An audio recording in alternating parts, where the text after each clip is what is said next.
No, vamos a hacer la introducción a el Pesaj, pero con relación a el Mesías, a Mashiach Yeshua. ¿Cómo es que el Mesías Yeshua es la realidad cumplida proféticamente hablando de lo que fueron esas fechas especiales?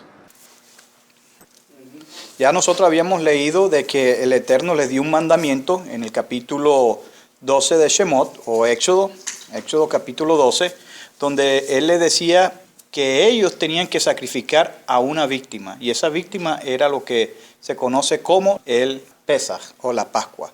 Entonces, ya que aprendimos que cada cita que narra la Torá, que el Eterno manda, es un ensayo, o sea, es una micrá para una realidad que iba a suceder en el futuro. Vamos a leer el pasaje de Matíyahu en el capítulo 3, desde el verso 13, para que tengamos una idea de lo que estaba pasando en esos momentos. Amén. Y dice de esta forma: entonces Yeshua vino del Galil a Johanán al Jordán para ser sumergido por él. Mas Johanán se lo oponía diciendo: yo necesito ser sumergido por ti, ¿y tú vienes a mí? Pero Yeshua le respondió: deja ahora, porque así conviene que cumplamos toda justicia. Entonces le dejó, y Yeshua, después que fue sumergido, subió luego del agua, y he aquí los cielos, o el cielo, le fueron abiertos, y vio a la Ruach, o al Espíritu de Elohim, que descendía como paloma y venía sobre él.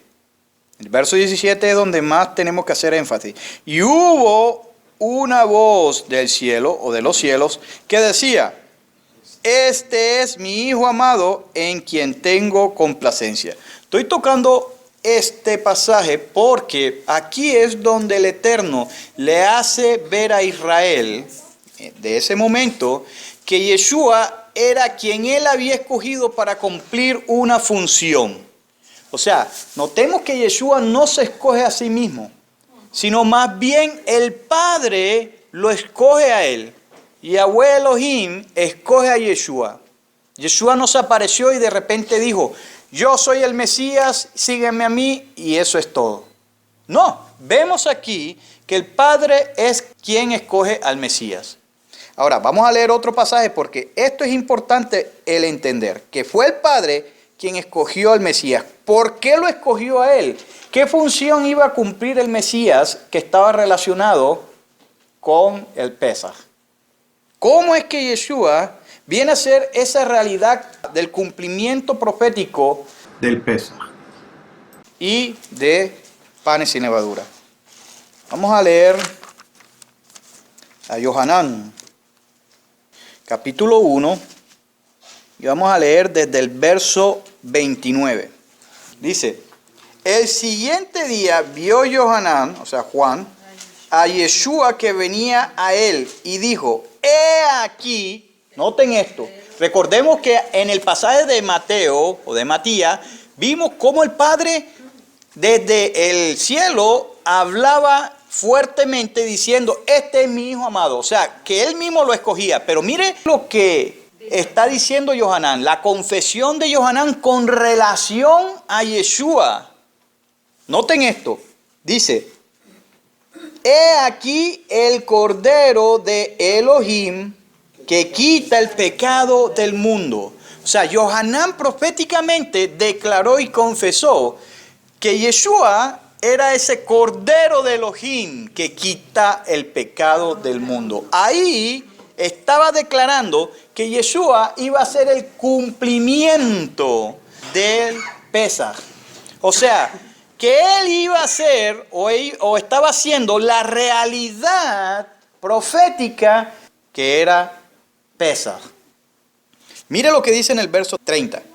Este es aquel de quien yo dije: después de mí viene un varón, el cual es antes de mí, porque era primero que yo. Y dice: y yo no le conocía, más para que fuese manifestado a Israel, por esto vine yo sumergiendo en agua. Entonces claramente vemos que el mismo Johanán proféticamente declara a Yeshua delante de toda la comunidad de Israel como ese cordero. Y vamos a ver qué tipo de cordero era, porque una cosa es que se diga que es cordero, pero vamos a ver qué tipo de cordero es. ¿Cómo sabemos qué tipo de cordero iba a ser Yeshua? Por las mismas palabras de Johanán. ¿Qué dijo él? Este es el cordero de Elohim. Y él mismo lo recuerda de esta forma. En el verso 35 dice: al día siguiente, otra vez estaba Johanán y 2 de sus discípulos. Y mirando a Yeshua que andaba por allí, dijo: he aquí el cordero de Elohim. Le oyeron hablar los discípulos y siguieron a Yeshua. Entonces, vemos claramente cómo Yeshua ya se estaba mostrando como ese cordero Del Pesaj. Tanto así que podemos darnos cuenta que el mismo Pablo, volviendo de nuevo a 1 Corintios, vamos a ir a la primera carta a los Corintios, capítulo 5, verso 7. Dice: limpiaos pues de la vieja levadura, para que seáis buena masa, sin levadura como sois, porque nuestra Pascua, o sea, nuestro Pesaj, que es Mashiach, ya fue sacrificado. ¿Qué vemos ahí? Que el mismo Pablo está declarando que Yeshua, tal y cual como el mismo Johanán había proclamado proféticamente, era el cumplimiento de la Pascua, del Pesaj. Que él era el cordero que Yahweh había escogido para el sacrificio de la humanidad. Amén. El mismo Mesías, vamos a ver de que él declara algo interesante. Y vamos a leerlo. Vamos a ir al profeta Jeremías, porque tenemos que entender algo. ¿Por qué del sacrificio de él? ¿Por qué es que él llegó a ser el sacrificio de Pesaj? ¿Por qué es que Yeshua, como Mesías, llegó a ser o se convirtió en el sacrificio de Pesaj? La respuesta la podemos ver o encontrar en el profeta Jeremías capítulo 31 y vamos a leer desde el verso 31. Mira lo que dice. He aquí, vienen días, dice Yahweh, en los cuales haré un nuevo pacto con la casa de Israel y con la casa de Judá, no como el pacto que hice con sus padres el día que tomé su mano para sacarlos de la tierra de Misraim, de Egipto, porque ellos invalidaron mi pacto. Aunque yo fui marido para ellos, dice Yahweh, pero este es el pacto que haré con la casa de Israel después de aquellos días, dice el Eterno. Daré mi Torah en su mente y la escribiré en sus corazones. Y yo seré por ellos Elohim y ellos me serán por pueblo.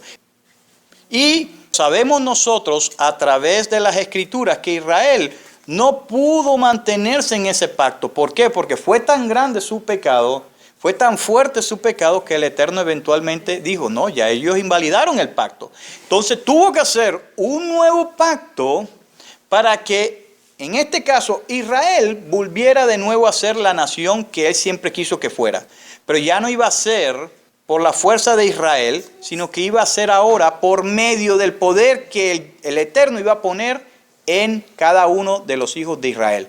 Y lo leemos aquí, que Él es el que va a poner en el corazón y en la mente de cada israelita, de cada hebreo, su Torah. Y en eso consistía el nuevo pacto. Ahora, para que haya un pacto, en el pasado se hacían de muchas formas.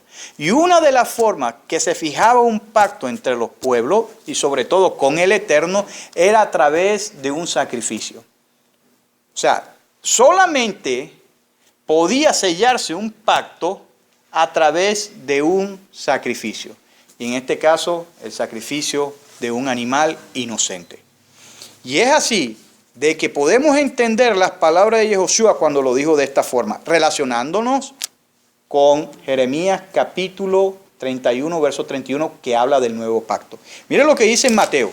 Vamos de nuevo, de vuelta a Mateo capítulo 26, desde el verso 17. Dice, si desde el día anterior de la fiesta de los panes sin levadura vinieron los discípulos de Yeshua diciéndole, ¿dónde quiere que preparemos para que comas la Pascua? Ahí también comprueba de que la Pascua es el sacrificio. Y él le dijo, id a la ciudad a cierto hombre y decirle, el maestro dice, mi tiempo está cerca, en tu casa celebraré o haré la Pascua con mis discípulos. Y los discípulos hicieron como Yeshua les mandó y prepararon la Pascua. Cuando llegó la noche se sentó a la mesa con los 12 y mientras comían dijo, de cierto os digo que uno de vosotros me va a entregar. Y entristecidos en gran manera, comenzó cada uno de ellos a decirles, ¿soy yo Adón? Entonces él respondiendo dijo, el que mete la mano conmigo en el plato, ese me va a entregar. A la verdad, el Hijo del Hombre va según está escrito de él, mas ay de aquel hombre por quien el Hijo del Hombre es entregado. Bueno le fuera que ese hombre no haber nacido. Entonces respondiendo Yehudá, el que le entregaba, dijo, ¿soy yo, maestro? Le dijo, tú lo has dicho. Ahora mira el verso 26.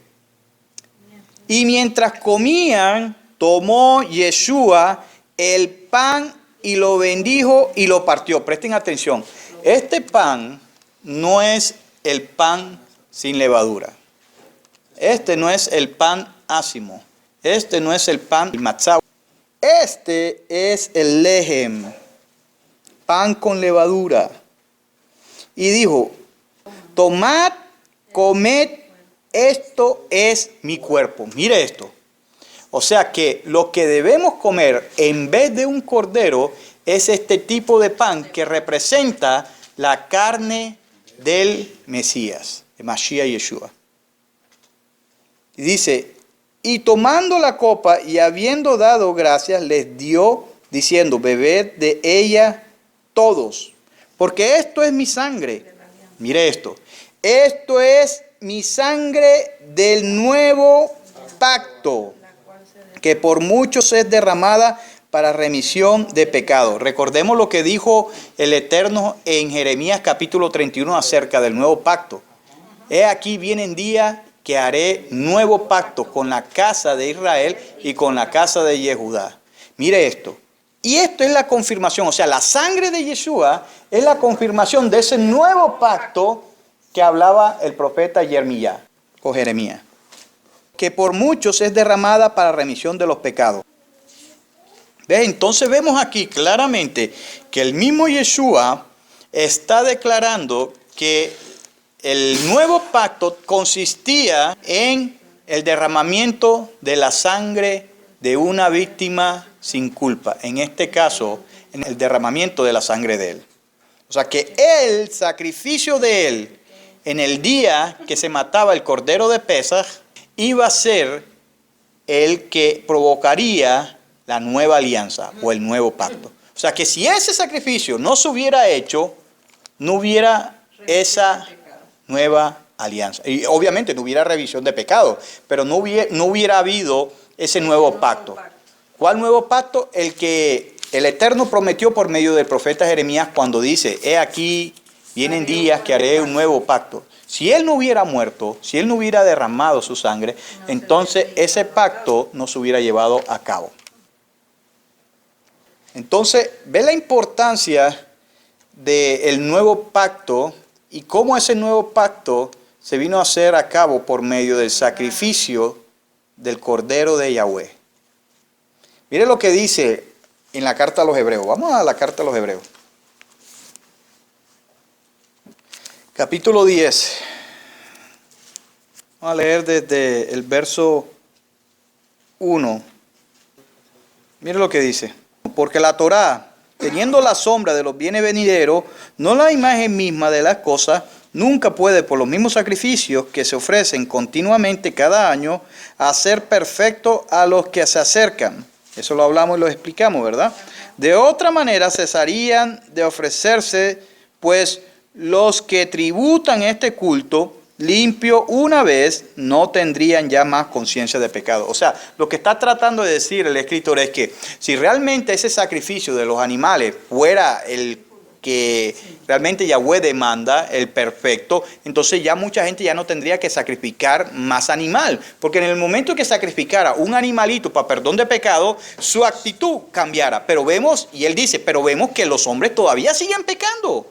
Por ende, como siguen pecando todavía, tienen que sacrificar más animalitos. Pero entonces mire lo que dice en el verso 3. Pero en estos sacrificios, cada año se hace memoria de los pecados. ¿Por qué?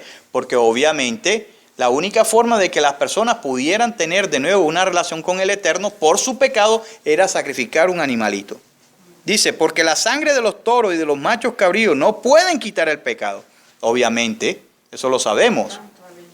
Dice, por lo cual, entrando en el mundo, hablando del Mesías, de Mashiach, dice, sacrificio y ofrenda no quisiste, mas me preparaste cuerpo. O sea, Yahweh Elohim le preparó un cuerpo de carne, un cuerpo de humano al que vendría a ser el Mesías. Noten de que fue el mismo Elohim, Padre, el que lo hizo. No fue de que Yeshua se preparó un cuerpo para él, sino que aquí mismo el escritor está diciendo que fue el Padre el que le preparó el cuerpo al que vendría a ser Mesías de Israel, a Yehoshua de Nazaret. Y dice, holocausto y expiaciones por el pecado no te agradan. Entonces dije, he aquí que vengo, oh Elohim, para hacer tu voluntad. O sea, el Mesías está declarando, yo vengo no para hacer mi voluntad, pero para hacer tu voluntad. Como está escrito en el rollo. Como está escrito en el rollo del libro de acerca de mí, diciendo, primero, sacrificio y ofrenda y holocausto y expiaciones por el pecado no quisiste, ni te agradaron las cuales cosas se ofrecen según la Torá, diciendo luego, he aquí que vengo, oh Elohim, para hacer tu voluntad. Quítalo primero para establecer esto último. O sea, el sacrificio de él que iba a causar la obediencia en uno. O sea, el pacto tenía que ver con el sacrificio de él, el derramamiento de la sangre. En el momento que él derramaba su sangre, se hacía efectivo el pacto, y cuando se hacía efectivo el pacto, eventualmente el Padre iba a poner su instrucción en nuestra mente y en nuestro corazón. Entonces, por eso es que yo les digo, cuando una persona entra en el pacto, tiene que haber un cambio de adentro hacia afuera. Porque cuando la persona, usted lo ve, manteniendo las mismas actitudes, creando problemas, creando disensiones, pero es más que obvio que la persona entonces no ha entrado en ningún pacto porque no hay transformación. Porque si entró en el pacto, tiene que haber un cambio. Entonces dice, en esa voluntad somos santificados mediante la ofrenda del cuerpo, note esto, del cuerpo de Yeshua, el Mesías, hecho una vez para siempre. El Mesías murió una vez y ya. Entonces dice, en el verso 11, y ciertamente todo sacerdote está día tras día sirviendo y ofreciendo muchas veces los mismos sacrificios que nunca pueden quitar los pecados. Entonces aquí está diciendo que esto no quita el pecado. El hombre va a seguir cometiendo la desobediencia de la Torá una tras otra vez, tras otra vez. La única forma, mire lo que dice aquí, la única forma, en el verso 12 dice, pero el Mesías, habiendo ofrecido una vez para siempre un solo sacrificio por la desobediencia o el pecado, se ha sentado, no dice en el trono de Elohim, dice que a la diestra de Elohim. Y dice, de ahí en adelante, esperando que sus enemigos sean puestos por estrado de sus pies. porque con una sola ofrenda hizo perfectos para siempre a los santificados. O sea, por medio del sacrificio de Él, el Eterno no solamente perdona nuestros pecados, pero quita este corazón de piedra para darnos un corazón de carne, circuncidarlo Él mismo, para que después poner su Torah en nuestra mente, en nuestro corazón, para poderlo obedecer sin ningún problema. O sea, que ya no va a ser con mi fuerza, sino con el poder que el Eterno me da cuando yo le digo, Padre, aquí estoy. Entonces, ese es el nuevo pacto. Pero tiene que haber sacrificio, y ese sacrificio es el sacrificio de Pesaj, que es nuestro Mesías, Yehoshua de Nazaret. El nuevo pacto consiste en que Él nos perdona todo lo que nosotros hicimos antes, toda esa desobediencia a su voluntad, a sus instrucciones, a sus mandamientos, y no solamente nos perdona, pero a la misma vez nos quita el corazón de piedra, nos pone un corazón de carne, nos circuncida ese corazón, nos pone de su espíritu para poder obedecer eventualmente sus instrucciones que Él pone en nuestras mentes y pone Él mismo en nuestros corazones. Así de sencillo. Bueno, mis hermanos, ahora sí lo dejo hasta ahí. Amén.